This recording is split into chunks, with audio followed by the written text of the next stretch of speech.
Dans cette vidéo, on aborde la notion d'héritage et on fera un petit commentaire également sur l'utilisation du mot-clé final. Alors en Java, on peut créer des sous-classes d'une classe existante. Par exemple, voilà une classe nommée grand C qu'on va appeler la superclasse et ici une sous-classe C1 qui hérite de la classe grand C. Alors qu'est-ce que ça veut dire et à quoi ça sert? Premièrement, on dira que C1 est un C, c'est-à-dire que tout objet de la classe C1 est également un objet de la classe C. Ensuite, C1 va hériter des attributs et des méthodes de C.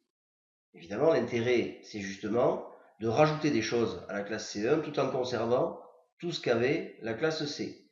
Mis à part évidemment les constructeurs, puisque C1 va être enrichi de nouveaux attributs et de nouvelles méthodes. Donc évidemment, il nous faudra des nouveaux constructeurs tenant compte des nouveaux attributs qui seront rajoutés à la classe C1 par rapport à la classe C. Et ensuite, C1 peut redéfinir certaines méthodes de C.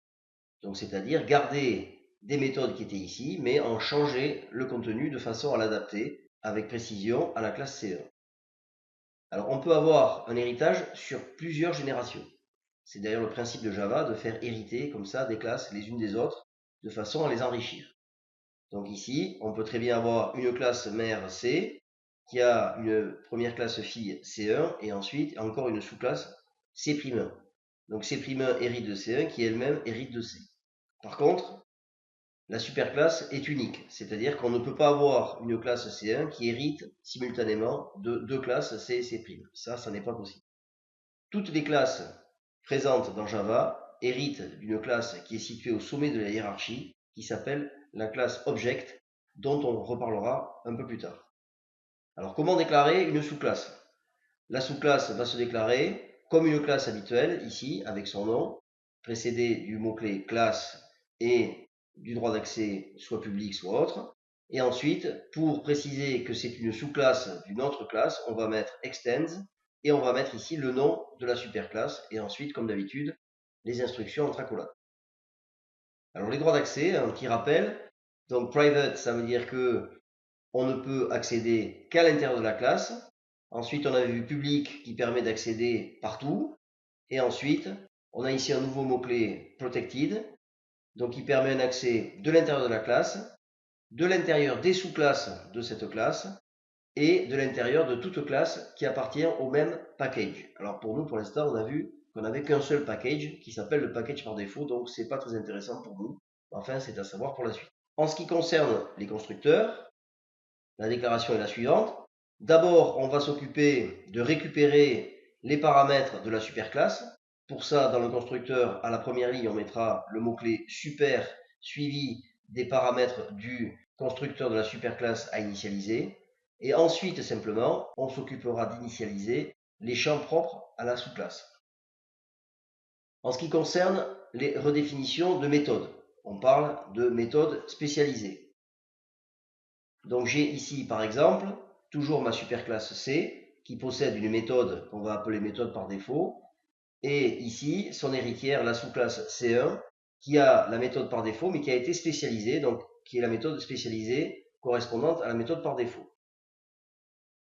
Alors C1 peut accéder aux deux méthodes. En priorité, elle va accéder à la méthode spécialisée, mais on peut également la faire accéder à la méthode de la superclasse, tout simplement en utilisant le mot-clé super. Donc si je mets super.méthode par défaut, ça permet à C1 d'accéder à la méthode par défaut définie dans C. Par contre, C1 ne peut pas accéder à plus d'un niveau supérieur. C'est-à-dire que si C héritait elle-même d'une autre classe, eh bien, la classe C1 ne pourrait pas hériter directement aux méthodes de la classe ancêtre de la classe C. Ça, c'est très important. Alors, on a déjà vu des spécialisations de méthodes comme ceci quand on a fait la dernière vidéo avec les méthodes toString et equals. On a vu qu'on les avait récupérées. En fait, ce sont des méthodes qui sont définies dans la classe object au départ. Et ensuite, on les a redéfinies de façon à ce qu'elles fassent ce qu'on voulait nous dans notre vidéo. Et d'ailleurs, on avait vu que ces méthodes du fait qu'elles étaient redéfinies, on a vu que Eclipse nous mettait au-dessus de la méthode le mot override pour justement signaler que c'était des méthodes héritées qui avaient été redéfinies. Alors un petit complément sur le mot-clé final. Donc ce mot-clé peut servir soit dans une classe. Alors lorsqu'on précède la définition de la classe par le mot-clé final, eh bien cette classe ne pourra pas avoir d'héritière, donc ne pourra pas avoir de sous-classe. On peut également faire précéder l'entête d'une méthode du mot-clé final. Dans ce cas-là, ça veut dire que la méthode en question ne pourra pas être redéfinie. Et ensuite, on peut également précéder le nom d'une variable de final, c'est l'usage le plus fréquent. Dans ce cas-là, notre variable va devenir en fait une constante et on ne l'écrira plus en lettres minuscules comme d'habitude avec la notation camel case, mais on la mettra en majuscule et le séparateur sera à ce moment-là le tiret bas, appelé aussi underscore. Donc exemple, si j'écris final double matpi égale 3,14, eh bien je crée une constante qui s'appelle matpi et qui a pour valeur 3,14. Alors un exemple de création de sous-classe. Donc ici on réalise un programme où on crée d'abord une classe qui s'appelle employé. Elle a deux variables d'instance qui sont nom de type string et salaire de type double. Et elle a trois méthodes qui sont getNom, getSalaire qui permettent d'accéder au nom et au salaire de l'employé. Et elle a une méthode toString qui sert à décrire la classe employé. Et évidemment, on fera un constructeur d'initialisation qui permet de récupérer le nom et le salaire de l'employé.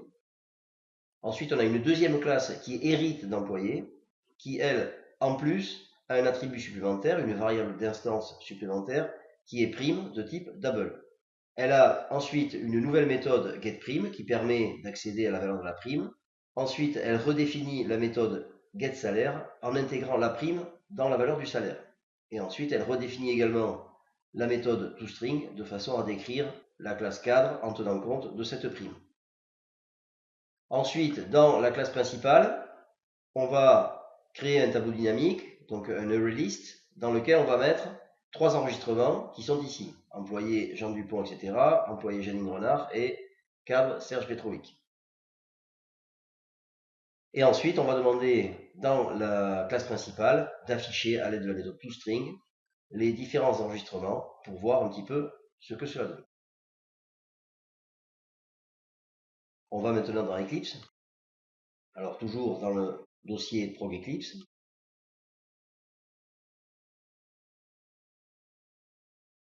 On ferme les fichiers ici qu'on a déjà utilisés. On va également fermer notre projet ici dont on n'a pas besoin. Et on va créer un nouveau projet Java qu'on va appeler 13 et on va l'appeler héritage.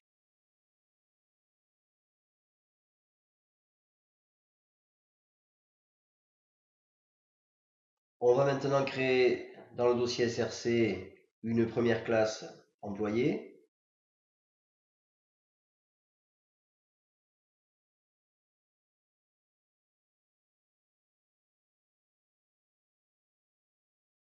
Ensuite, une deuxième classe cadre.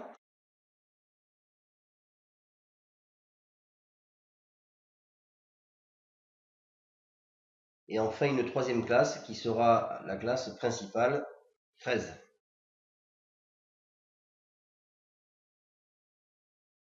Dans laquelle on va cocher public static void main. On commence par s'occuper de la classe employé. Alors il nous faut les variables d'instance qui sont nom et salaire, qui sont private, la première du type string, la deuxième du type double.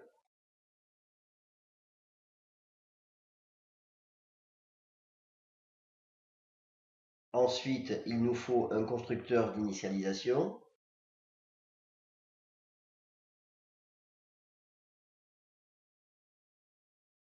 Donc ici, constructeur employé qui prend en paramètres pnom et psalaire qui sont le nom et le salaire de l'employé. Ensuite, il nous faut les getters. Alors pour les getters, on va utiliser Eclipse. Donc on va aller dans Source. On va récupérer ici Getters and Setters. Donc on va prendre getNown, getSalaire. OK. Ensuite, il nous faut la méthode toString. Donc on va récupérer également ici generate toString. Donc qu'est-ce qu'on veut dans toString? On veut qu'on ait le nom et le salaire, puis c'est tout ce qu'on a pour l'instant. Donc OK. Donc voilà pour notre méthode employée. On s'occupe maintenant de la classe cadre. Donc la classe cadre hérite de la classe employé. Donc on commence par mettre extends employé.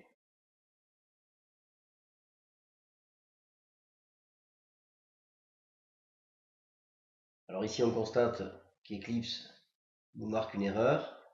Il nous demande simplement de mettre un constructeur pour la classe cadre en utilisant le constructeur, le super constructeur de la classe employé. On va le faire juste après. D'abord, on va déclarer un nouveau champ. C'est le champ prime de type double. Ensuite, on va placer le constructeur d'initialisation. Donc le constructeur d'initialisation qui prend trois paramètres qui sont pnom, psalaire, p'prime. Donc les deux premiers sont gérés par la superclasse, c'est pour ça que leur initialisation renvoie ici à la superclasse avec le mot-clé super. Et ensuite, p'prime est affecté à la variable prime de l'objet. Ensuite, on va récupérer le getter dont on a besoin. Donc, clic droit, source. Et ensuite, generate getter and setters. Voilà, ici on veut juste get. OK. Voilà pour notre getter. Ensuite, on va redéfinir la méthode getSalaire. Alors pour ça, on peut encore utiliser l'IDE Eclipse. En faisant un clic droit, on va aller de nouveau sur Source.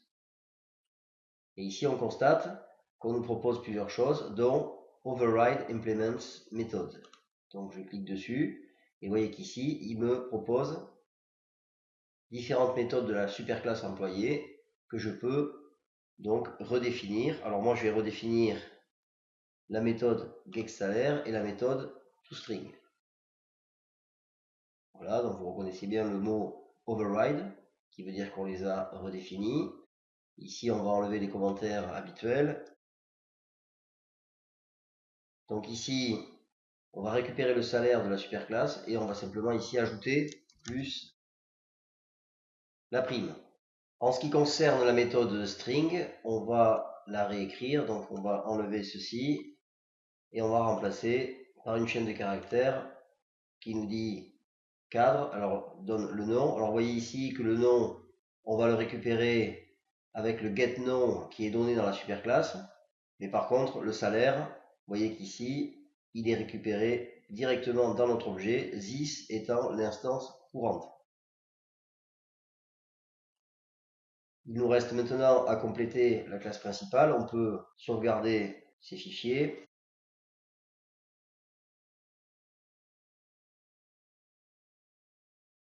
Et donc, on va compléter maintenant la classe principale. On peut toujours supprimer ce commentaire. Dans la classe principale, on va créer un ArrayList employé. Donc, on importe évidemment ArrayList. Ensuite, on y met nos trois employés, donc deux employés et un cadre, avec la syntaxe add, donc on les a appelés P01, P02, P03. Et ensuite, on fait une boucle for de façon à parcourir notre tableau et à afficher les caractéristiques des salariés. Donc maintenant, je peux lancer le programme.